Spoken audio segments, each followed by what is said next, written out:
नमस्कार। ये आध्यात्मिक बातों में आपका स्वागत है। आध्यात्मिक बातें हमें सुननी पसंद है, मगर उसमें दो चीज़ चाहिए। एक तो श्रद्धा तो होना अति आवश्यक है, क्योंकि आध्यात्मिक ज्ञान कोई भौतिक चीज़ों से मिलता नहीं है। वो तो आध्यात्मिक शास्त्रों से ही मिलता है या तो गुरु मुख से ही मिलता है। और दूसरा, हमें कोई भी चीज़ अंत बनकर नहीं स्वीकार करनी है, हमें लॉजिकली समझना है वो। तो हम आज जो बात करने जा रहे हैं वो जो हमने उसके पहले के वीडियो में मैंने बताया था कि हम सब सच्चिदानंद रूप है ही। सिर्फ हमारे में से आनंद प्रकट नहीं होता है। हम अभी है, मैं बोल रहा हूँ, आप सुन रहे हो, तो आप तो है ही, मैं भी हूँ। मैं बोल सकता हूँ, मैं सुन सकता हूँ, अनुभव कर सकता हूँ, इसलिए मैं चैतन्य रूप भी हूँ। आप भी सुन रहे हो, शायद समझ भी रहे हो, तो आप भी चैतन्य में हो।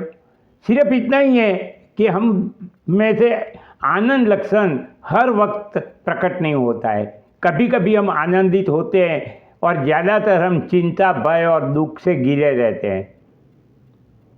तो आज हम ये बारे में चर्चा करेंगे कि मैंने जो कहा ना कि श्रद्धा अति आवश्यक है। और अगर आपको श्रद्धा है कि भगवत गीता में भगवान श्री कृष्ण ने जो कहा है वो सही है, तो आज हम उन्हीं के श्लोकों के लेके चर्चा करेंगे। भगवान ने 15वें अध्याय में 7वें श्लोक में कहा है, ममई वंशे जीव लोके जीव भूत सनातन। ये जो जीव है वो मेरा ही अंश है, और सनातन कह दिया, इसका मतलब ये हुआ कि वो अजर अमर है, अविनाशी है। मरता तो सिर्फ शरीर है, मगर उसके अंदर जो रहने वाला उसका मालिक है जीवात्मा, वो तो अविनाशी है।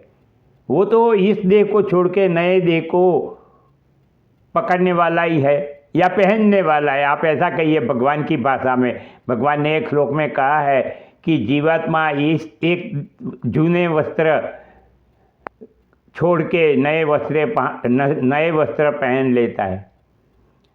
तो हम आज इसके बारे में चर्चा करेंगे। भगवान ने हमको जीवात्मा को अंश तो कहा ही है, और हम जीवात्मा है, जड़ शरीर तो नहीं है, क्योंकि हम ही शरीर में आते हैं और शरीर को छोड़ के चले जाते हैं। तो अंश और अंशी ये दोनों एक रूप ही होते हैं। आप लोखंड का 1 टन का टुकड़ा लो और उसमें से एक किलो का हिस्सा काट के एक तरफ रखो, दोनों लोखंड ही है, दोनों के गुण धर्म एक समान है। सिर्फ इतना ही कि वो 1 टन का बड़ा टुकड़ा है और ये 1 किलो का है, या 10 ग्राम का है, या 1 ग्राम का है, फिर भी वो लोखंड ही है, लोहा ही है। उसमें भी लोहे जो 1 टन के लोहे के टुकड़े में जो गुणधर्म है, वही गुणधर्म 1 ग्राम के लोहे के टुकड़े में भी है। गुणधर्म सेम है, सिर्फ कद बड़ा छोटा है। तो हमें तो जीवात्मा है, फिर भी हमारे में से आनंद लक्षण प्रकट नहीं होता है। भगवान हमेशा नित्य आनंदमय रहते हैं। तो हम इसके बारे में आज चर्चा करेंगे कि भगवान ने कहाँ कहाँ हमें कहा है और हमें किस तरह से श्रद्धा पैदा हो सकती है कि हाँ, मैं भगवान रूप हूँ। तो हमें भगवान बनने की क्षमता है। We have got potentiality and capacity to become the God। हम अब इसके बारे में चर्चा करते हैं। आप सुनिए अगर आपको आध्यात्मिक ज्ञान की प्राप्ति की इच्छा है, आप बुद्धि से कन्विंस होकर समझना चाहते हैं, तो इस चैनल को सब्सक्राइब करके सुनिए। सुनते तो बहुत है मेरी चैनल, मैं देखता हूँ, मगर सब्सक्राइब नहीं करते, क्योंकि उनको भरोसा नहीं कि मैं आगे का वीडियो कैसे रखूँगा। अरे मैं आपको यही बातें बताऊंगा जो आपको बड़े बड़े महात्मा गुरुजन बताते हैं, मगर सिंपल भाषा में, और मेरा ये जीवन का तारण रहेगा। मैं कोई बाबा नहीं हूँ, कोई साधु नहीं हूँ, कोई महात्मा नहीं हूँ, कोई प्रवचन करता नहीं हूँ, आपके जैसे संसारी हूँ। क्योंकि भगवान ने भगवत गीता में कहीं भी संसार छोड़ने की बात नहीं की है, और फिर भी उन्होंने उपदेश दिया है कि ज्ञानी भक्त जो मेरा है, वो मेरा आत्मा है, वो मेरे में मिलके मेरे साथ एक रूप हो जाता है। ये सब बातें हम देखेंगे, भगवत गीता की चर्चा होगी तब। अब हम सोचते हैं कि भारतीय शास्त्रों में 84 लाख 84 लाख योनियों की कल्पना की गई है, मतलब कि स्पेसीज। और योनियों का मतलब आप ऐसा समझ सकते हो कि शरीर, 84 लाख प्रकार के शरीर है। हाँ, उसके अंदर रहने वाला जीवात्मा तो एक ही है, चैतन्य, जो उसके अंदर से प्रवाहित होता है। सजीव प्राणियों की मैं बात कर रहा हूँ कि इसके अंदर से जो चैतन्य रह रहा है, कि जिसकी वजह से हमारी तरफ वो भी दौड़ते हैं, भागते हैं, खाते हैं, बच्चे पैदा करते हैं, सब कुछ, वो 84 लाख प्रकार के देह हैं। और ये सब देहों में मनुष्य देह श्रेष्ठतम है। मनुष्य देह को श्रेष्ठतम मैं क्यों कह रहा हूं? क्योंकि भगवान ने मनुष्य को बुद्धि, स्मृति और धृति तीनों दिया है। धृति का मतलब रिटेंशन, स्मृति का मतलब मेमोरी, बुद्धि का मतलब तो आप जानते ही हो। बुद्धि और स्मृति तो प्राणियों में भी है। गाय और कुत्ते भी अपनी जो जगह है रहने की वहाँ पहुँच जाते हैं, मतलब कि उनको भी स्मृति थोड़ी बहुत है, मगर रिटेंशन जो हम कहते हैं, हम हमेशा के लिए जो एक चीज़ हमने बचपन में जानी थी वो आज भी हम जानते हैं, इसका मतलब कि हमने वो स्मृति को रिटेन किया हुआ है। तो हम ये मनुष्य देव तक तो आ गए हैं। हमने कितना विकास किया? हम 84 लाख योनियों में घूमते घूमते इधर तक पहुँचे हैं। वैसा नहीं है कि हमने सीधा मनुष्य देह पा लिया है, बहुत घूमे हैं, बहुत योनियों में हमने अपना जीवन पसार किया है, मगर ये मनुष्य देह में जो हम है कि जो फुल्ली डेवलप्ड है, भगवान ने किया है। भगवान ने इससे आगे कुछ डेवलपमेंट किया ही नहीं है मनुष्य योनि के आगे, अभी तक तो नहीं।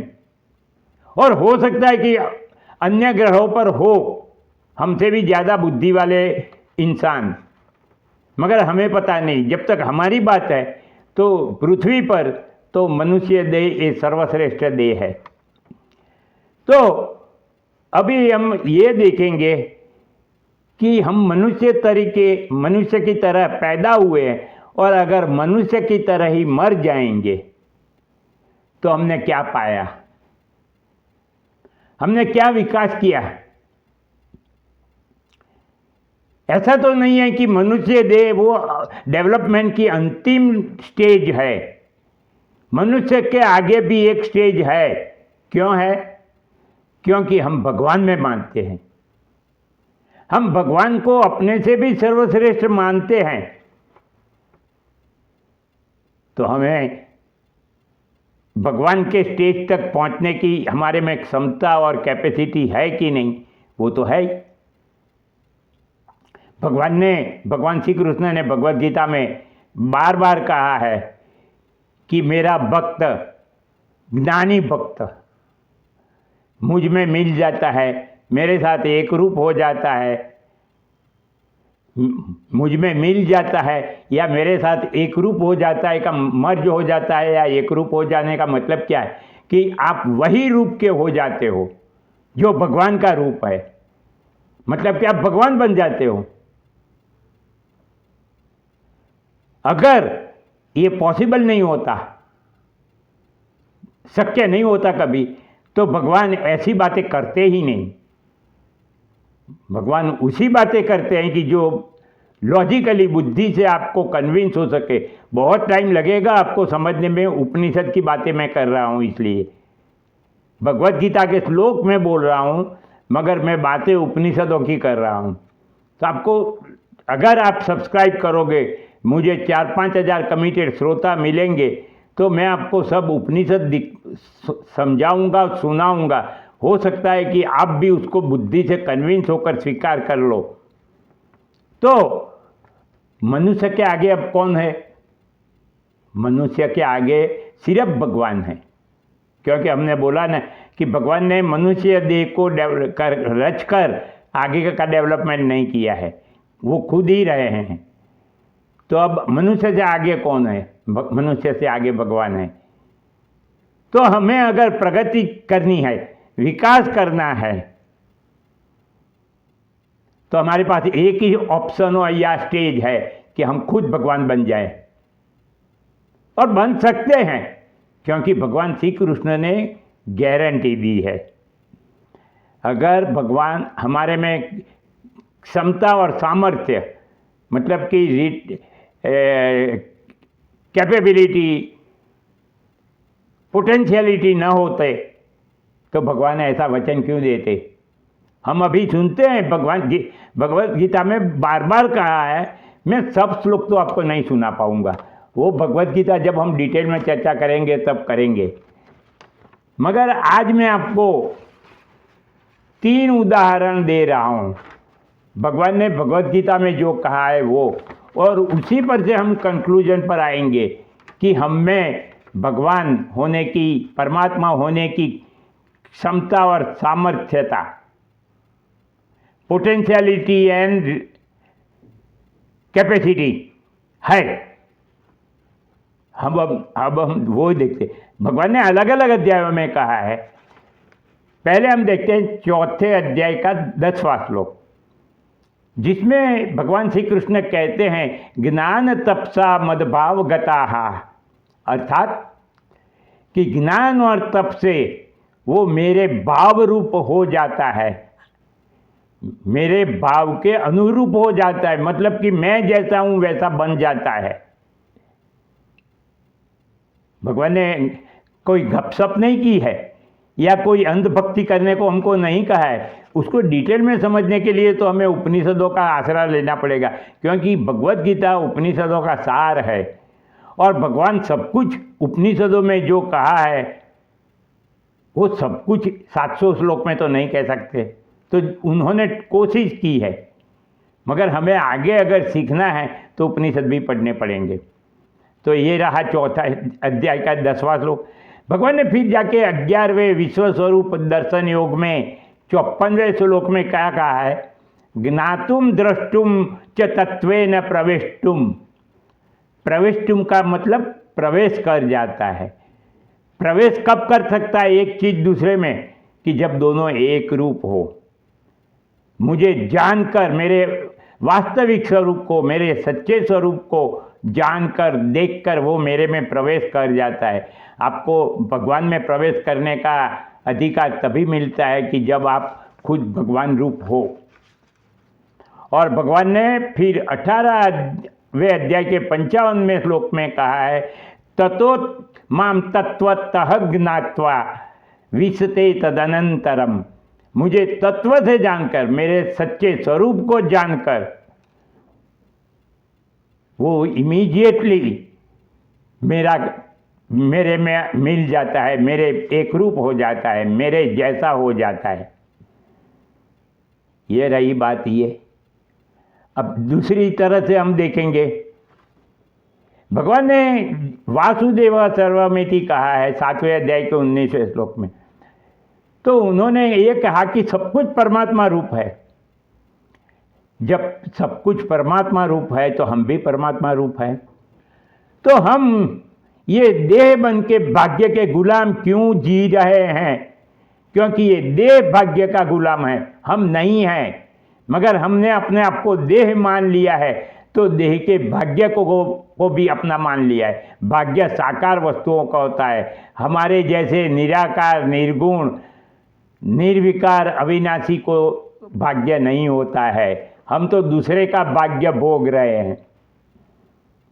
उपनिषदों में भी कहा है, छांदोग्य उपनिषद में कहा है तत्वमसि, अर्थात तू जिसको पाने की उपासना करता है वो परमात्मा तू ही है। अब ऐसा उपनिषद का उपदेश कैसे दिया जाता है?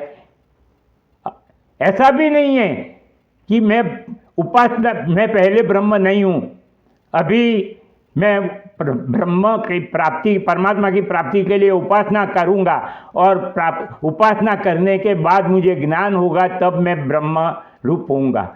अरे मैं उस वक्त भी ब्रह्म रूप था, अभी भी मैं ब्रह्म रूप हूं और हमेशा के लिए ब्रह्म रूप ही रहूंगा। सिर्फ मैं जब आपको बार बार बोल रहा हूं कि हमें पोटेंशियलिटी एंड कैपेसिटी है, उसका मतलब यही है कि हमें अपना अज्ञान दूर करना है। और ये अज्ञान हमारा कौन दूर करेगा? आध्यात्मिक शास्त्र या तो गुरु।